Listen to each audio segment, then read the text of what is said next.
Olá, tudo bem? Eu me chamo Adson Burel Zanuso, sou missionário da comunidade católica Shalom, sou seminarista e hoje, na sexta-feira posterior à quarta-feira de cinzas, a Igreja, na sua liturgia, nos propõe um belo questionamento. Aonde está o nosso coração enquanto fazemos tantas coisas?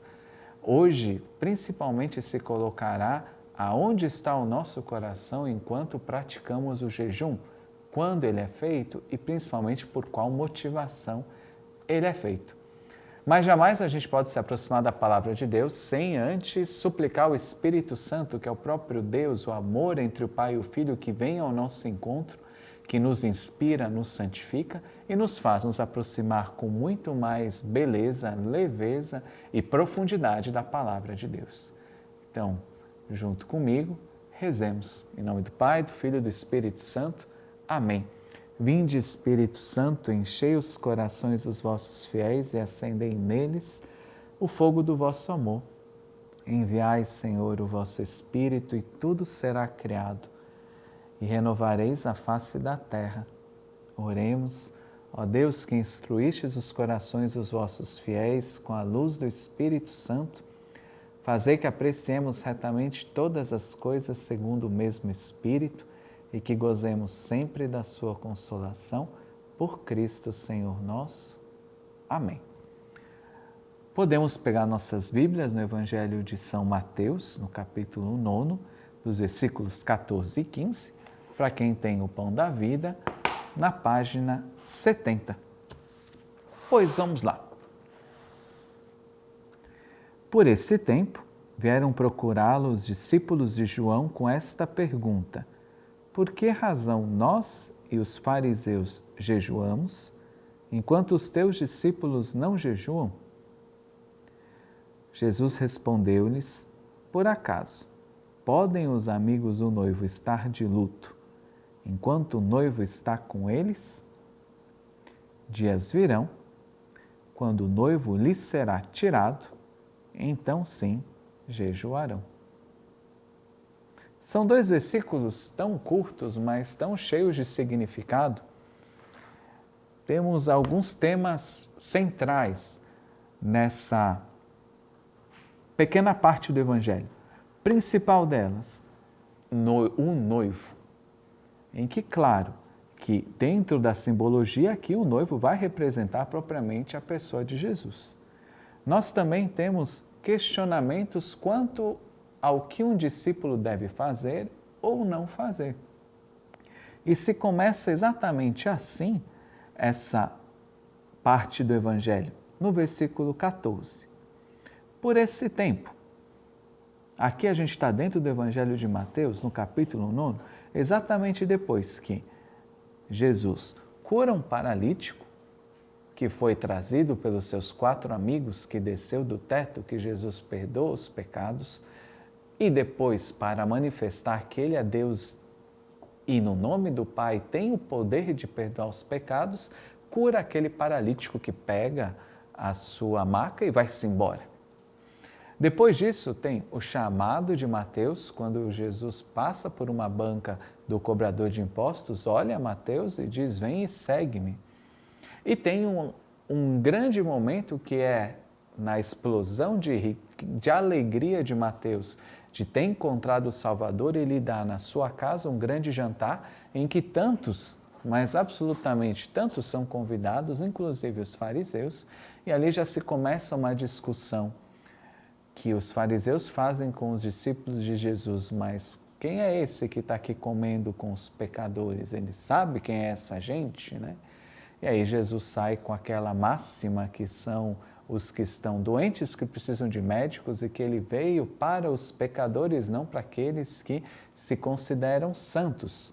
E logo depois desse momento, desse dia, o Evangelho nos propõe essa passagem em que vêm os discípulos de João perguntar para Jesus por que razão nós e os fariseus jejuam, enquanto os teus discípulos não jejuam. Não é uma pergunta somente sobre o ato de jejuar, que é se abster de uma refeição completa ao longo do dia? Não é somente essa pergunta, mas é principalmente com relação ao significado do jejum. Se a gente for olhar o jejum de João Batista e o jejum dos fariseus, eles implicam muito como um sinal de conversão. É como que, externamente, esse é um sinal de que eles estão numa via de aproximação de Deus, eles estão numa via de temor de Deus, eles estão numa via de vivência radical de um relacionamento com Deus, e isso é muito importante para que Deus escute as suas preces e que Deus justifique o seu comportamento. Além disso, é um sinal de mortificação, em que nesse caminho de relacionamento com Deus eu consigo mortificar os meus sentidos e mortificando a minha necessidade mais básica, que é a de alimentação, eu consigo, mortificando-os também e mortificando o mal, mortificando o pecado que habitam dentro de mim. E também é um sinal de renúncia, em que eu tenho alguma coisa que é importante para mim, que faz parte do meu cotidiano, faz parte da minha necessidade básica, e eu, por temor e também por respeito a Deus, eu deixo de fazer isso, ainda que eu seja visto pelos outros, ainda que os outros vão ver, rapaz, aquele ali é um homem de Deus. Mas a gente está dentro de uma concepção de jejum diferente daquela concepção que Jesus veio trazer, e a gente vai ver isso daqui a pouquinho. Jesus acolhe esse pedido, como ele acolhe o pedido de qualquer pessoa em todos os tempos, e automaticamente depois, no versículo 15, ele responde. Jesus respondeu-lhes: por acaso podem o amigo do noivo estar de luto enquanto o noivo está com eles? É muito comum, e a gente vai ver isso não só nesse passo no Evangelho, mas em tantos outros, Jesus que responde um questionamento com um questionamento. É muito comum essa atitude de Jesus de sempre colocar a pessoa com quem ele conversa fazendo parte do processo. Jesus não deu uma resposta pronta para os discípulos de João Batista. Jesus simplesmente faz com que eles entrem dentro de um contexto diferente. Jesus ele começa a responder à perspectiva do jejum dentro de uma perspectiva esponsal, dentro de uma perspectiva de um casamento, em que ele coloca a presença do noivo, a alegria do casamento, a alegria de uma relação esponsal. E aí ele diz, pode haver o jejum que era visto por eles como um sinal de renúncia, como um sinal de mortificação, como um sinal de conversão exterior, como um sinal, inclusive, de tristeza, porque eu estou fazendo algo que me custa e é necessário também que os outros percebam que eu estou fazendo isso, pode estar no mesmo contexto de extrema felicidade, de extrema união, que é a relação esponsal, que é a festa em que o noivo está, pode acontecer nesse mesmo contexto, o contexto do jejum? Claro que é muito além do que isso. Se a gente for ver, a parte da relação esponsal já era muito presente no Antigo Testamento. A gente vai ver isso lá no final de Isaías, numa das coisas mais bonitas, que é aquela parte em que se diz e se canta que como o Senhor, como um noivo se adorna a esposa, assim também eu adorno o meu povo Israel. A gente vai ver também no profeta Jeremias essa relação esponsal entre o povo, entre Deus e o seu povo Israel. A gente vai ver no início do profeta Oséias essa relação esponsal. Existia no contexto em que Jesus vivia e até hoje é presente para o povo de Israel esse contexto de que, como eles são um povo eleito, em que Deus propriamente fez a aliança com eles, a representação dessa aliança se dá muito fortemente dentro de um contexto esponsal. Deus desposou esse povo. Então era muito importante para Jesus falar para os discípulos de João Batista que estão imersos nessa situação cultural e religiosa da parte esponsal. Também dentro do Evangelho de Mateus, o contexto esponsal é muito explorado. Se a gente vai ver, é o único evangelho em que tem aquela parábola das 10 virgens, as prudentes e as imprudentes, sempre à espera do esposo. A gente vai ver também a parábola bem pertinho do final do Evangelho de Mateus, se não me engano, no capítulo 22, que vai falar que o pai ele prepara uma festa de casamento para os seus filhos, convida a todos, aqueles negam porque tem muitas coisas para fazer, e o próprio pai sai convidando os coxos, os pobres, aqueles que não podem dar nada em troca para serem convidados ao casamento do seu filho. Lá no final do Evangelho de Mateus, lá no capítulo 22, vai ter essa expressão do casamento, como propriamente a salvação trazida por Jesus. Ele, que é Filho de Deus, vem perdoar e vem trazer para perto todas as pessoas, sejam aqueles que são do povo eleito, ou seja, aqueles primeiros escolhidos, sejam aqueles que eram rejeitados pela aquela situação do tempo. E assim acontece até hoje. Só que Jesus ele vai falar no capítulo 15, no versículo 15 do capítulo 9, dias virão quando o noivo lhe será tirado, então sim, jejuarão.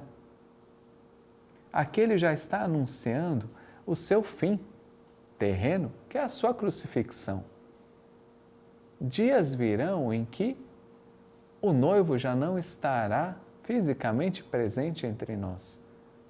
E hoje, ressuscitado, ele está no meio de nós, mas não carnalmente, a não ser na experiência salvífica da Santa Eucaristia, nos sacramentos que a Igreja propõe. Ou seja, quando a gente vai no capítulo 6 do Evangelho de São Mateus, quando ele vai falar no versículo 16 do capítulo 6, fala o seguinte: quando jejuardes, não tomeis um ar sombrio como fazem os hipócritas, pois eles desfiguram seu rosto para que seu jejum seja percebido pelos homens. Estes já receberam sua recompensa. Tu, porém, quando jejuares, unge tua cabeça, lava teu rosto, para que os homens não percebas que estás jejuando, mas apenas teu Pai, que está no segredo, e teu Pai, que vê no segredo, recompensará. Logo, para a comunidade cristã, o jejum ele não representa uma necessidade exterior de ser visto, uma necessidade de purificação, como a gente viu no Antigo Testamento e como os discípulos de João trazem. Na comunidade cristã, também o jejum entra dentro de um aspecto de uma relação pessoal com o Pai que está no segredo. E não é porque Jesus morreu e ressuscitou que a gente não precisa mais fazer o jejum. Não está abolido, tanto que é um dos mandamentos da Igreja jejuar ao menos na Sexta-feira Santa. E é preconizado que se faça o jejum ou abstinência nas sextas-feiras durante o ano e também na quarta-feira de cinzas que acabou de passar. É importante a gente entender e perceber que o jejum é uma obra poderosíssima de união com aquele que sofreu por nós, Jesus Cristo, que é importantíssimo uma obra de união com o nosso Pai, como foi dito no capítulo 6, e nesse contexto é importante a gente entender que o noivo, que é Jesus, está conosco. E nós podemos e devemos confiar nele. E que sim, houve momentos na sua vida terrena que ele foi tirado. Assim como existem momentos na nossa vida terrena que aparenta que ele não está presente.